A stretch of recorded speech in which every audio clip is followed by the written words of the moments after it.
Well, good morning. Welcome back to the Broadcast Retirement Network. I'm Jeff Snyder. This is BRN AM for Wednesday, November 8th, 2023. And our top story today, we're going to take a closer look at the state of retirement of the U.S. workforce.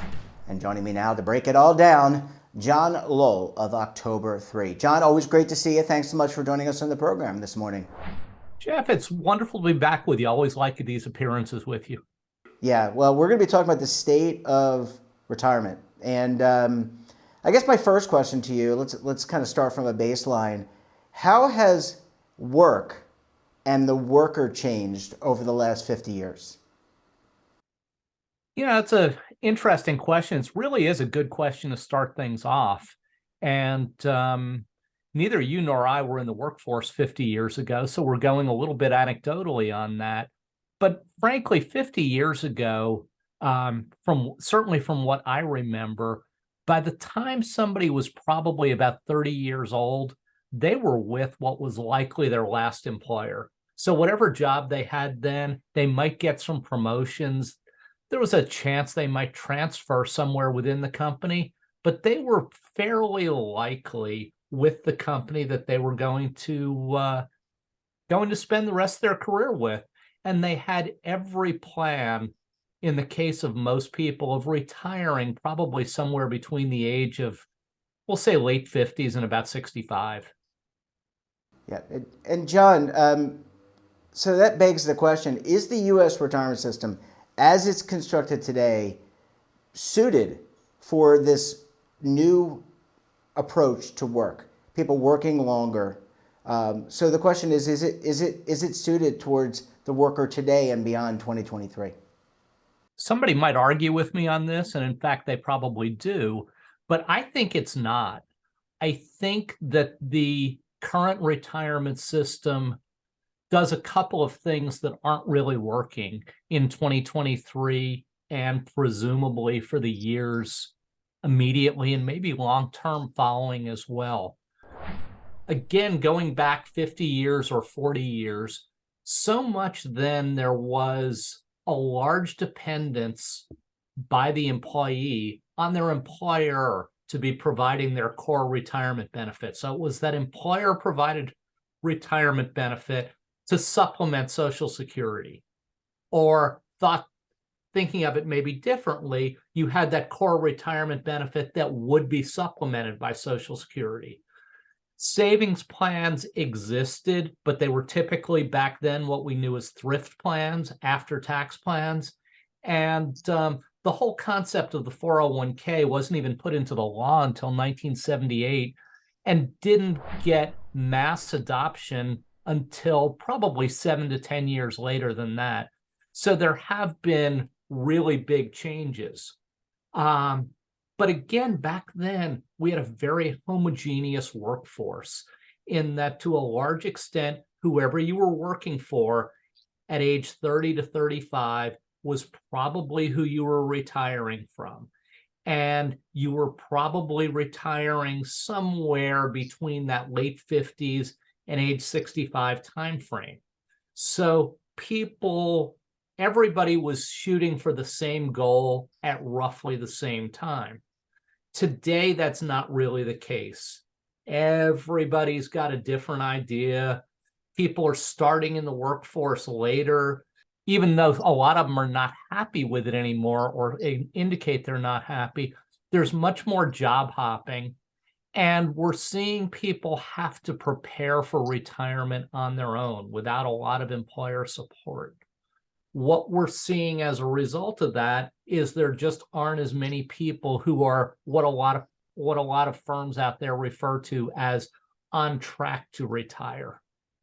Yeah, and John, unemployment is relatively low, under 5%, which is considered by economists at full employment. And a lot of employers are now focused on attracting and retaining employees, because you said the competition's fierce. People are moving around. We no longer stay in the same company for years and years and years.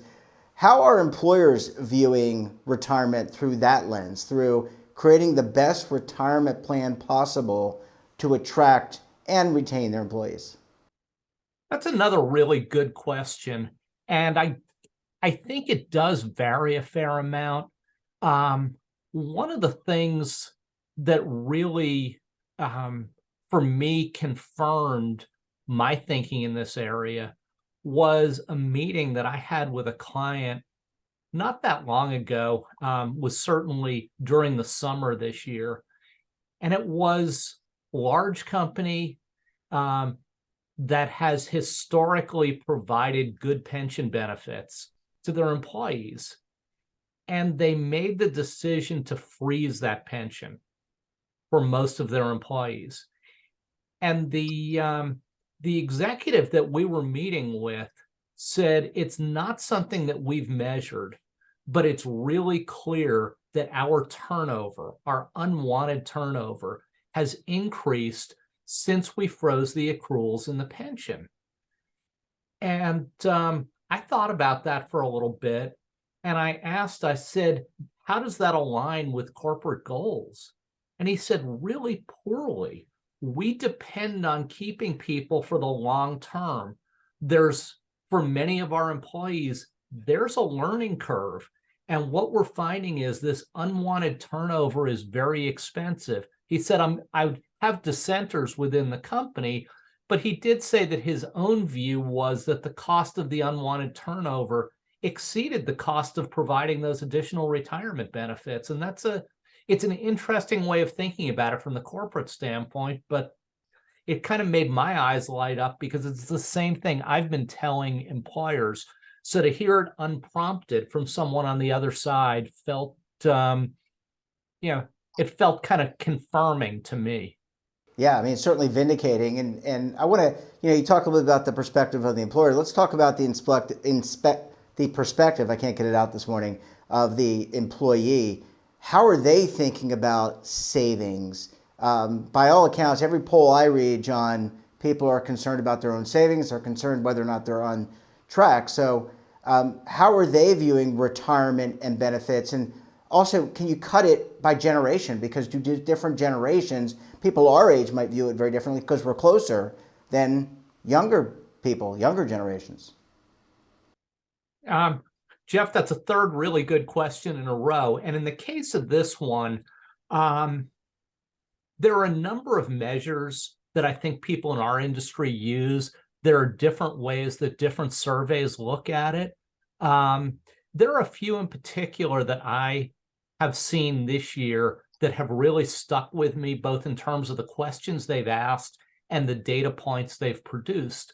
One of them asks, and I don't remember exactly the words they use, but essentially, what is the single most important thing that you are thinking about as a worker wanting to get to retirement? And the number one choice by a fairly broad margin was, I want to have financial independence in retirement. And what that meant to them was the ability to have lifetime income from the time they retired until they died without concern of outliving their wealth. And it's something we're not seeing a whole lot.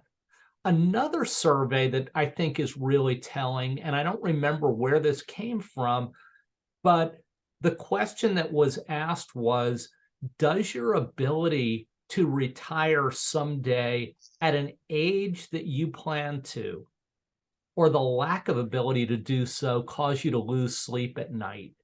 And more than 65% of the respondents said, yes, I sleep less because I feel pretty certain that I'm not going to be able to do that. That's not, while it's a very revealing data point, that's not a good data point. We grew up with the American dream, and part of that American dream was we were going to get to retire and live a nice long retirement on our own terms. We're not seeing it. So when you ask about the different generations, for the baby boomers who are not yet retired, they fall into two categories. Those who are working because they want to work, they can retire. They have no worries about retiring. And those who are working because they have to work, those are the people, and there are large percentages of them say, I've got to work forever because I can never retire. The Gen Xers were in even a tougher position because a lot of them started in the workforce with a pension, and that pension was taken away from them before they had any meaningful accruals. So they've been on their own. They've had to use that 401k plus the match.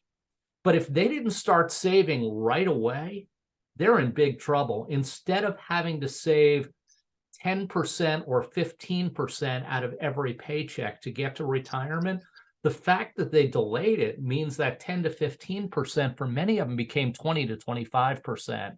And that's just not something that most of them can do.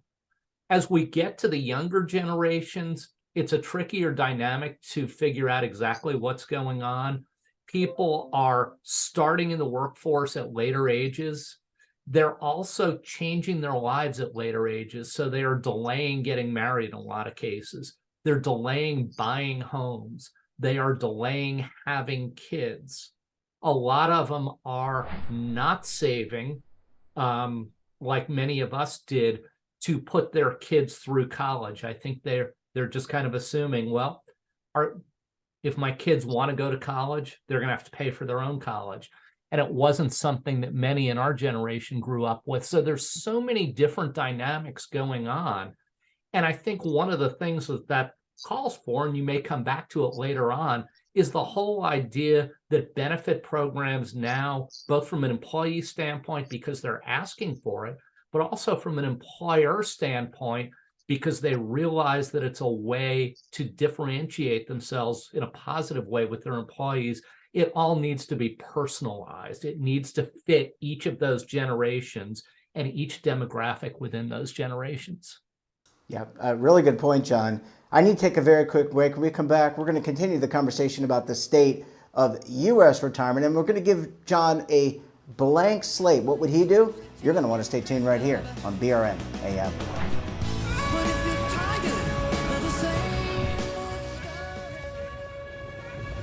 Imagine a new television network that will make you richer, healthier, and in control of your financial future.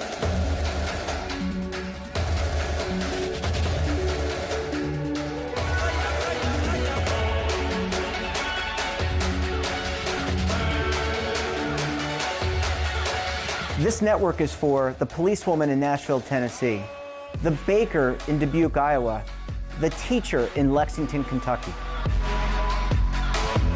We want to make the idea of savings and retirement culturally relevant. But what do you see as a defining issue of the midterms, especially for the smaller businesses? I mean, they are the lifeblood of the American economy.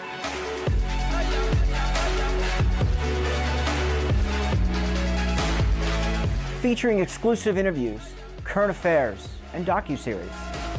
33 years old, you retired early. The philosophy is money only matters if it helps you live a life that you love. But you got to start thinking about retirement as soon as you get in. The Broadcast Retirement Network will drive very high engagement with premium partnerships. So this isn't retirement and savings for your parents or grandparents. This is for all Americans. And we're going to change the way you think about money.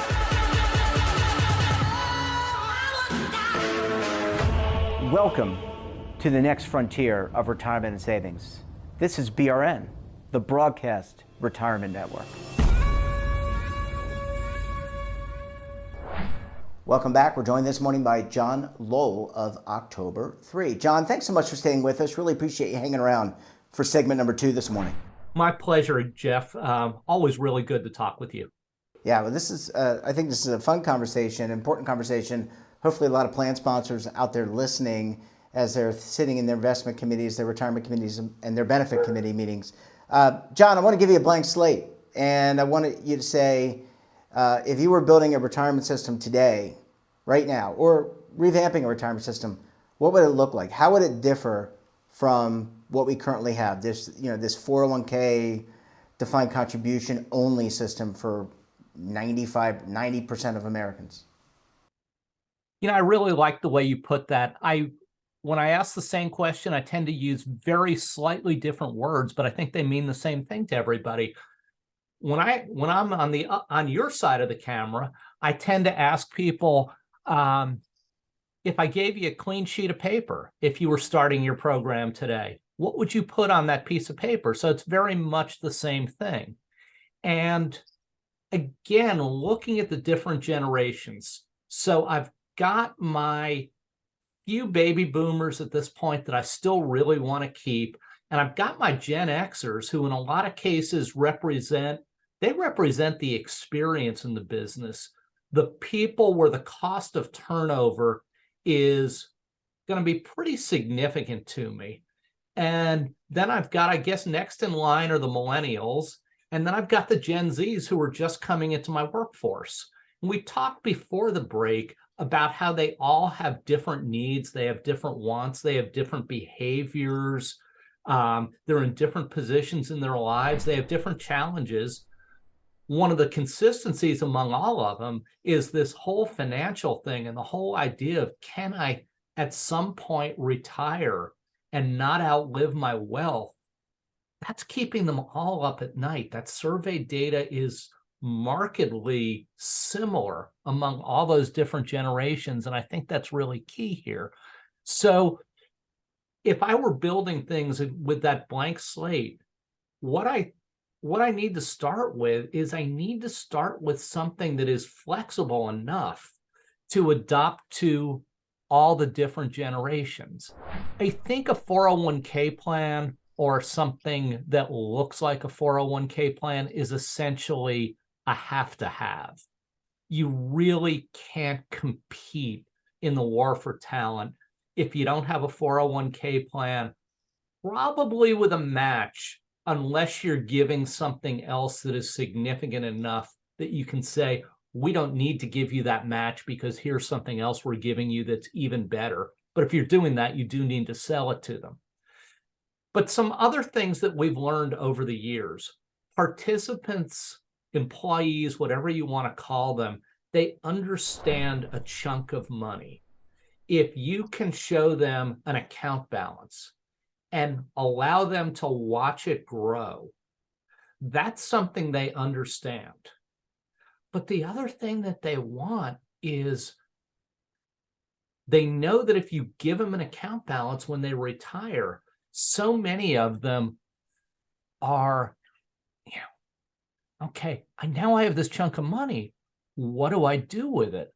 So they feel the need to get lifetime income out of it. And there's really a conundrum between the two of those. So what I want to do is I want people to have a core retirement plan that gives them an account balance while they're in their work life. But when they retire, it converts, or at least by default, it converts into this guaranteed lifetime income. But by the same token, the guaranteed lifetime income may be plenty for them, or it might not be enough. So I want to be able to tell them, if you don't think you have enough, I'm going to let you use that other plan, that 401k plan that was just building up an account balance. I'm going to let you buy some more lifetime income with it. And the way we think you should do that is the core plan is going to be what we usually refer to as a market return cash balance plan. So it is a defined benefit plan that's based on an account balance. And that account balance grows every year with returns that you can get on some actual pool of investments. When you get to retirement, that turns into lifetime income. And if that lifetime income is less than you think you need, we want you to go and look at your 401k plan and say, am I willing to give some of that up to turn around and buy myself more lifetime income? There are other bells and whistles that you can throw into it, and we certainly recommend that they do that. But as a core plan and a supplemental plan, that's the basics of what we think is the right set of building blocks right now to get people from wherever they are today into retirement at a reasonable age. John, you talked about the different generations, and obviously they have different needs, different wants. there are different stages of life. How does that fit in with personalization? Does the personalization come down to how they're communicated to, or does it come down to how the plan is actually structured? For example, giving a certain type of employer match to a certain employee population versus another employee population, or other contributory benefits, I can't talk today, John, to certain groups. How does that personalization fit into the retirement plan of the future? That it might not, Jeff, be so much necessarily personalization by generations, but I think generations are part of it. So if we were to look at, we'll just say Gen Xers, if we were to look at two Gen Xers, they might be two people who are very similarly situated, or they might be very different. One of them might be married, another one might be unmarried. One might have kids, the other one might not have kids. One might be somebody who basically spends everything they have during their working lifetime. One might be somebody who is a natural saver. So you've got all these things going on that are different. One might be looking at a long life expectancy. One might be anticipating a short life expectancy. So this is the whole reason that we view that you have a core plan that is largely the same for everybody in your workforce, or the same for everybody in a particular segment of your workforce. But then you also have this supplemental savings plan, and that gives each individual the opportunity through their 401k to save additional money. When you look at your own personal circumstances, if you need more lifetime income, we want you to be able to use that to buy more lifetime income, and we want to do it through the plan.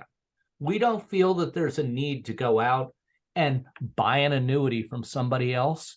If you get it through the qualified plan, you're doing it on what we call an actuarial equivalent basis, which means there's no middleman. You're getting it at a fair price. So we want you to be able to do that through the plan. But when you do it, if you are the person that needs a lot more, you're taking this benefit program that we've built for you and you're personalizing it for yourself. We don't know your needs as an individual, but you know your needs, or at least we hope you know your needs. And so we're giving you the facility with which to take what we've given you, plus the other opportunities we've given you, and to take that and personalize it for yourself. And I think the messaging behind that can be really strong, because if we tell you, we're giving you something here, we are providing a core benefit for you. But in addition to that, we know that your circumstances and my circumstances might be very different. And we're going to let you take that supplemental amount and do with it what you think is right for you. Communicated properly, that's a really, really powerful message, I think. We're building a benefit that you can mold around your own needs, not around the needs of the person in the desk next to you, if you have a desk, or the person on the other end of the Zoom call if you do everything virtually. Yeah, I mean, John, as you talked about today, all these challenges that people have, outliving their money, if they have enough money, consumer debt. I wonder if you could just spend a minute. I want to bring it all back together for both the employer and the employee, because look, there is a mutual benefit here for both parties. The employer wants the employee to be attracted and stay, and the employee wants to stay, I think, as long as they see progression in terms of salary, compensation, and other benefits. So how do you bring it all together for both parties to understand collectively? Well, I think, Jeff, from an employer standpoint, it's so much about workforce management. It's about attracting employees. It's about retaining employees. But one of the other things that it's about is if you have employees and you've done a really good job of retaining them, but you can't get them out of the workforce at some point in time, you've got a real workforce management problem. So if I'm in management and you can't get rid of me at any point because I can't afford to retire, you can't take a younger person and move them into management because there's just no spot for them. So you have a real upward mobility challenge. And all of these, the attraction, the retention, and the upward mobility, when an employer fails at any of them, I think it's a big failure, and it's an expensive failure. When you lose that young talent early on and they go to a competitor, you've trained them, but you've trained them for somebody else, and that's got to be the wrong message. From an employee standpoint, well, you'd love to go to a company that you want to be with. And among the things that employees are really asking for, they want to be in a culture that works for them. Now, the softer parts of the culture, it's really hard to influence them with retirement plans. I'll be open about that. I can't make you love work because you have a great retirement plan. But if you already love work, and I build a retirement plan that, because you know it's going to meet your needs, it improves your mental health, that does a lot for you. If you love your job and you get a good night's sleep every night because you're not worried about your finances, that's got to make things so much better. Well, I talked about the culture. The other thing is the upward mobility. It's one of the things that the millennials are screaming for these days. Why would I want to stay with a company if I have no future? Why not just jump around and keep getting pay increases and pay increases? Maybe eventually I'll find something. Well, if I find something today and I can see a promotion right in front of me, and I just have to perform really well because I see that manager is either getting promoted to a higher job or they're going to retire. And then when I move up into that role, I see another promotion on the horizon, and there's lots of opportunity for me. You don't see it in the news broadcasts all the time because it's not quite as sensational as people jumping around. But I think the person who says, I've got a great future here, and I can do it at this company in this place, and I don't have to move my family all over the place, and I've got a level of stability, I think that really works for people regardless of the generation. And I think the programs that we're trying to help employers build will help them to do exactly that for their employees. Yeah, and imagine how it's going to reduce the anxiety that you're talking about. That sleep, whether you're a 20-year-old or a 50-year-old, it's very important, and you don't want your stress level and your anxiety to go up. John, always great to see you. Thanks so much for joining us, and we look forward to having you back on the program again very soon. Jeff, thank you. I look forward to it as well. And that wraps up this episode of BRNAM. Have a topic of interest, someone you think we should talk to, drop us a line. And don't forget, for all the latest curated news in lifestyle, wellness, finance, tech, so much more, all in one place, check out today's edition of our daily newsletter, The Morning Pulse. Want to search our archives, check out our latest content, and visit our website. We're back again tomorrow with another edition of BRNAM. We'll have a very special guest, another great topic. Until then, I'm Jeff Snyder. Stay safe, keep on saving, and don't forget, roll with the changes.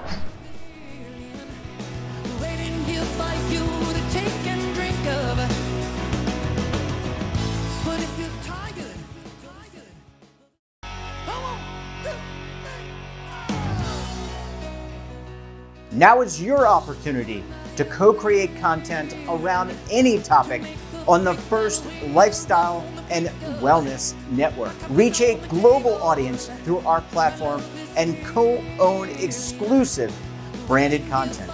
All of our programs are available on demand and also as audio-only podcasts, so you can take us on the go. Broadcast Retirement Network, available anytime, anywhere, and on any device.